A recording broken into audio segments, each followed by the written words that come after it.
Hello everyone, good morning to all of you and welcome to Swarnam classes. दोस्तों, आज है 26 नवंबर और आज के वीडियो में हम लोग डिस्कस करेंगे 26 नवंबर से रिलेटेड करंट अफेयर्स। तो चलिए बने रहिए हमारे साथ और देखते हैं 26 नवंबर से रिलेटेड करंट अफेयर्स जो कि काफ़ी इंपॉर्टेंट रहेंगे आप लोगों के लिए। तो चलिए शुरू करते हैं। पद्मश्री और किस पुरस्कार से सम्मानित मशहूर गायक एसपी बालासुब्रमण्यम का हाल ही में 52 वर्ष की उम्र में निधन हो गया है।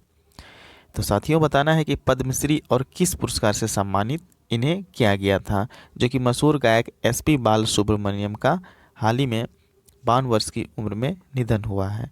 तो साथियों, इसे पद्मश्री और पद्म भूषण से सम्मानित किया गया था। ठीक है, तो इसका 1 नंबर आंसर बिल्कुल करेक्ट हो जाएगा। ठीक है, तो देखिए यहाँ पर पद्मश्री और पद्म भूषण पुरस्कार से सम्मानित मशहूर गायक एसपी बालसुब्रमण्यम का हाल ही में 52 वर्ष की उम्र में निधन हो गया है। उन्होंने 6 भाषाओं में 40,000 से ज़्यादा गाना गाए हैं। तो दोस्तों, उन्होंने कितने भाषाओं में? तो 6 भाषाओं में 40,000 से ज़्यादा गाना गाए हुए हैं। और बॉलीवुड में कमल हसन, संजय दत्त और सलमान खान के रोमांटिक फिल्मों के सबसे लोकप्रिय गाने एसपी बालसुब्रमण्यम जी ने ही गाए हैं। ठीक है, तो ये उनसे रिलेटेड फैक्ट्स है, इन्हें भी देख लीजिएगा। तो चलिए देखिए नेक्स्ट क्वेश्चन क्या कह रहा है। इनमें से किस यूनिवर्सिटी के शोधकर्ताओं ने स्टूडेंट को संक्रमण से बचाने के लिए बुक सैनिटाइजिंग मशीन विकसित की है? तो साथियों, बताना है कि हमारे पास 4 ऑप्शन दिया गया है: दिल्ली यूनिवर्सिटी, अन्ना यूनिवर्सिटी, नॉर्थ ईस्टर्न हिल यूनिवर्सिटी और कोलकाता यूनिवर्सिटी। तो इन चारों में से जो है किस यूनिवर्सिटी ने स्टूडेंट को संक्रमण से बचाने के लिए बुक सैनिटाइजिंग मशीन विकसित की है? ठीक है, तो मैं आपको बता दूं साथियों कि इसका सही आंसर जो हो जाएगा नॉर्थ ईस्टर्न हिल यूनिवर्सिटी। ठीक है, 3 नंबर। तो देखिए क्या कह रहा है, तो इसका आंसर हो जाएगा नॉर्थ ईस्टर्न हिल यूनिवर्सिटी। और शिलोंग में स्थित नॉर्थ ईस्टर्न हिल यूनिवर्सिटी के शोधकर्ताओं ने स्टूडेंट को संक्रमण से बचाने के लिए एक बेहतरीन इनोवेशन करते हुए बुक सैनिटाइजिंग मशीन विकसित की है। और साथियों, यह मशीन जो है एक राउंड में यानी कि लगभग 45 मिनट्स में लगभग 150 किताबें, लगभग 150 किताबें सैनिटाइज कर सकती है।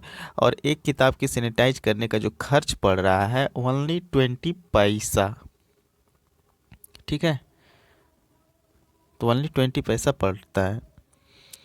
तो ये काफ़ी ही चीप रेट है, जो कि कम खर्चे में किताबें सैनिटाइज हो जाती है। तो ये काफ़ी ही अच्छी बात है दोस्तों।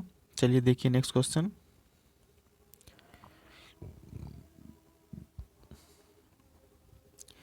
निम्न में से किस निजी दूरसंचार कंपनी ने भारत सरकार के खिलाफ 20,000 करोड़ रुपए के रेट्रोस्पेक्टिव टैक्स का केस जीत लिया है?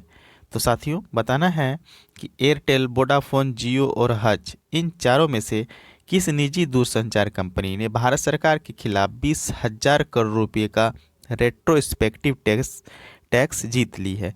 तो मैं आपको बता दूं, इसका आंसर जो होगा वोडाफोन होगा। ठीक है, तो साथियों, वोडाफोन ने जो है हाल ही में भारत सरकार के खिलाफ 20,000 करोड़ रुपए का रेट्रोस्पेक्टिव टैक्स को जीत लिया है।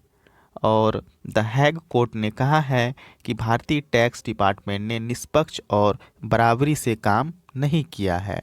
ठीक है, तो इसका आंसर जो है आपका 2 नंबर हो जाएगा, वोडाफोन। तो देखिए नेक्स्ट क्वेश्चन क्या कह रहा है।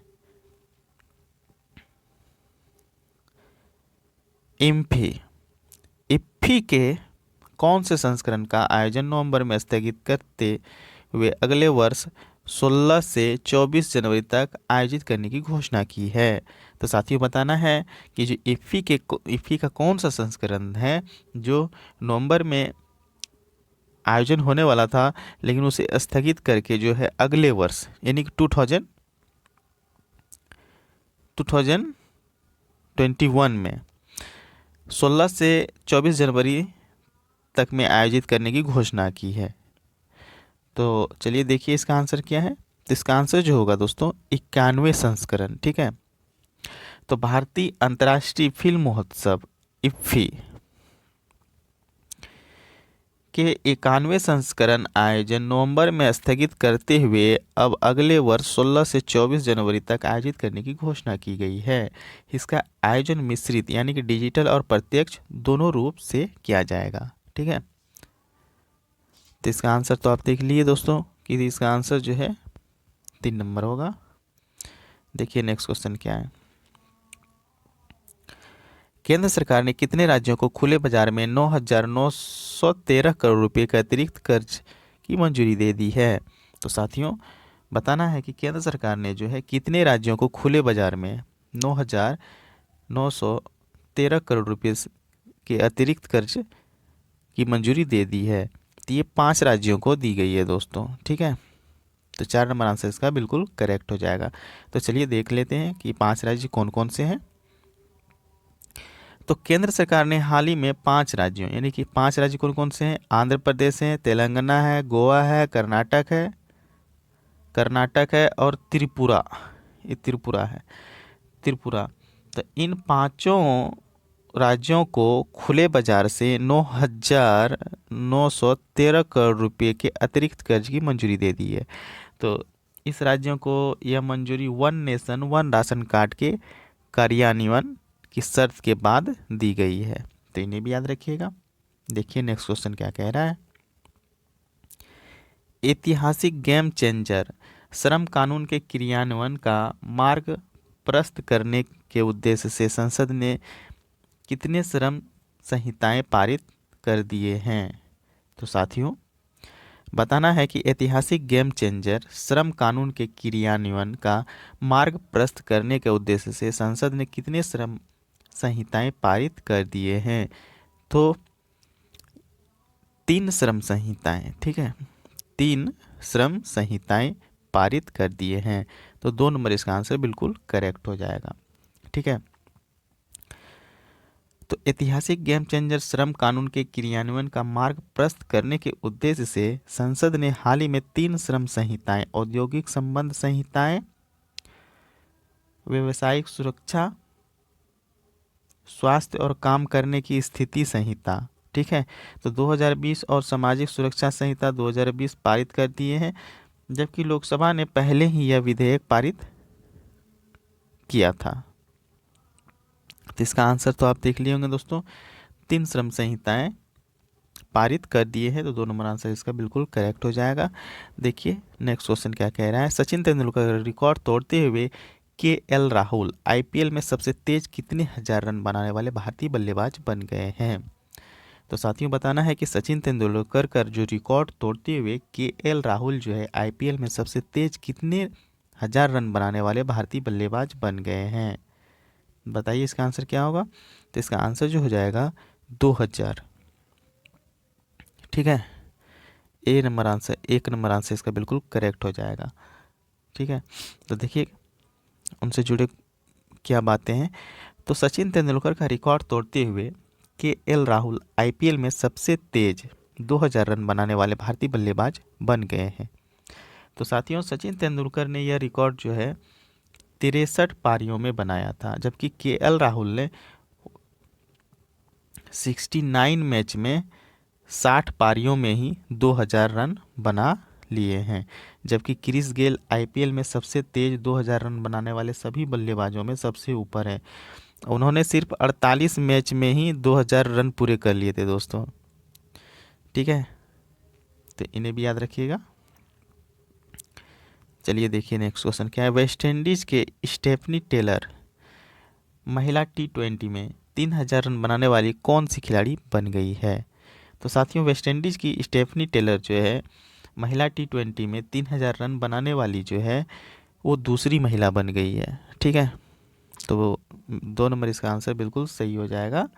तो मैं आपको बता दूं इससे जुड़े कुछ फैक्ट ये हैं कि वेस्ट इंडीज़ की स्टेफनी टेलर महिला T20 में 3000 रन बनाने वाली दूसरी महिला खिलाड़ी बन गई है, जबकि T20 इंटरनेशनल में सबसे अधिक रन बनाने वाले पुरुष और महिला खिलाड़ी में सब पहले स्थान पर जो है न्यूजीलैंड की सूजी बैट्स है।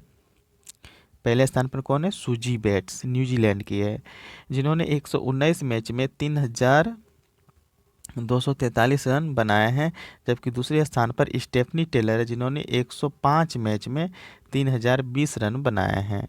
ठीक है, तो इस लिस्ट में टॉप 5 में जो है 3 महिला खिलाड़ी है, तो इन्हें भी याद रखिएगा। चलिए देखिए नेक्स्ट क्वेश्चन क्या है। योग ब्रेक प्रोटोकॉल से जुड़ी गतिविधियों को बढ़ावा देने के लिए किसने हाल ही में योग हेतु अवकाश यानी कि योग ब्रेक की शुरुआत की है। ठीक है, तो साथियों बताना है कि योग ब्रेक प्रोटोकॉल से जुड़ी गतिविधियों को बढ़ावा देने के लिए किसने हाल ही में योग हेतु अवकाश यानी कि योग ब्रेक, जैसे कि लंच ब्रेक होता है दोस्तों, उसी तरह ये भी एक योग ब्रेक की तरह शुरुआत की है। तो ये जो है ये आयुष मंत्रालय ने की है। ठीक है, तो 4 नंबर आंसर इसका बिल्कुल सही हो जाएगा। तो देखिए क्या कह रहा है आयुष मंत्रालय ने। तो आयुष मंत्रालय ने हाल ही में योग ब्रेक प्रोटोकॉल से जुड़ी गतिविधियों को बढ़ावा देने के लिए हाल ही में योग हेतु अवकाश यानी कि योग ब्रेक की शुरुआत की है। तो साथियों आयुष मंत्रालय ने MDNIY के साथ मिलकर वर्ष 2019 में 5 मिनट का योग ब्रेक प्रोटोकॉल विकसित किया है। ठीक है, तो इन्हें याद रखिएगा। देखिए आज का ये लास्ट क्वेश्चन जो कि काफ़ी महत्वपूर्ण है। 26 सितंबर को विश्व भर में कौन सा दिवस मनाया जाता है। तो साथियों बताना है कि 26 सितंबर को विश्व भर में कौन सा दिवस मनाया जाता है। तो मैं आपको बता दूं कि 26 सितंबर को दोस्तों विश्व मूक बधिर दिवस मनाया जाता है। ठीक है, तो साथियों 26 सितंबर को विश्व भर में विश्व मूक बधिर दिवस यानी कि वर्ल्ड डीफ डम्फ डे मनाया जाता है। इस दिवस को मनाने का मुख्य उद्देश्य जो है दोस्तों बधिरों के सामाजिक, आर्थिक एवं राजनीतिक अधिकारों के प्रति लोगों में जागरूकता उत्पन्न करने के साथ साथ जो है समाज और देश में उनकी उपयोगिता के बारे में बताना है। इसलिए जो है विश्व मूक बधिर दिवस जो है हर एक साल 26 सितंबर को मनाया जाता है। अगर पूछा जाए दोस्तों कि 27 सितंबर को कौन सा दिवस मनाया जाता है 27 सितंबर को, तो मैं आपको बता दूं कि 27 सितंबर को जो है वर्ल्ड टूरिज्म डे यानी कि विश्व पर्यटन दिवस मनाया जाता है। ठीक है, वर्ल्ड टूरिज्म डे। और 28 सितंबर को विश्व रेबीज डे मनाया जाता है। ठीक है, तो इन सबों को भी याद रखिएगा। और सबसे इम्पोर्टेंट दोस्तों मैं आपको बता दूं कि आज जो है 26 नवंबर है। ठीक है, तो 26 नवंबर, तो साथियों संविधान दिवस जो है भारत गणराज्य का संविधान 26 नवंबर 1949, ठीक है 26 नवंबर 1949 को बनकर तैयार हो गया था। और संविधान सभा के प्रारूप समिति के अध्यक्ष डॉक्टर भीमराव अंबेडकर जी के 125वें जयंती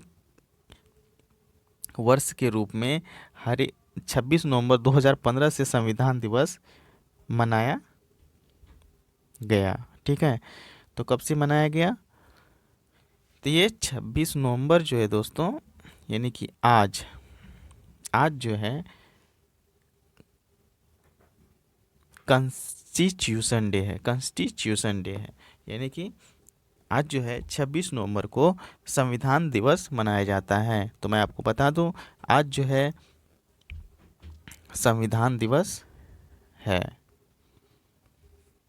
संविधान दिवस।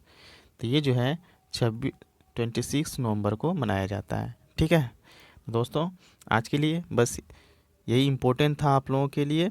तो आप लोगों के लिए अगर ये सारे क्वेश्चन उपयोगी होंगे, हेल्पफुल होंगे, तो और आज का वीडियो आप लोगों को अच्छा लगा तो प्लीज़ वीडियो को लाइक कीजिएगा और चैनल को सब्सक्राइब कर लीजिएगा ताकि आपको इसी तरह का डेली करंट अफेयर्स मिलता रहे। तो आज का